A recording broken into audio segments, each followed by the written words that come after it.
আসসালামু আলাইকুম রহমতুল্লাহ। আপনি কি জানেন একজন মুসলমান আর এক মুসলমানের সাথে কেমন সম্পর্ক হওয়া উচিত? রাসূলুল্লাহ সাল্লাল্লাহু আলাইহি ওয়াসাল্লাম আমাদেরকে একটি চমৎকার উদাহরণ দিয়ে বলেছেন, আল মুমিনু লিল মুমিনি কাল বুনয়ান ইয়াশুদ্দু বা'দুহু বা'দা। একজন মুমিন অপর মুমিনের জন্য প্রাচীরের মতো, যার এক অংশ আরেক অংশকে শক্ত করে। ভাবুন, একটি বিল্ডিং বা প্রাচীর কিভাবে দাঁড়িয়ে থাকে। অনেকগুলো ইট বা পাথর একে অপরের সাথে মিলে শক্ত হয়ে থাকে।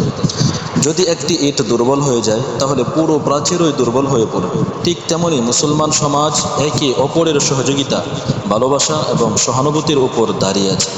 একজন মুসলমানের দায়িত্ব হলো তার ভাইয়ের কষ্টে পাশে দাঁড়ানো, বিপদে সাহায্য করা, তার জন্য দোয়া করা এবং তার সম্মান রক্ষা করা। মনে রাখবেন, যখন মুসলমানরা একে অপরের সাথে ভ্রাতৃত্বের বন্ধনে আবদ্ধ থাকে, তখন পুরো সমাজ শক্তিশালী হয়ে ওঠে।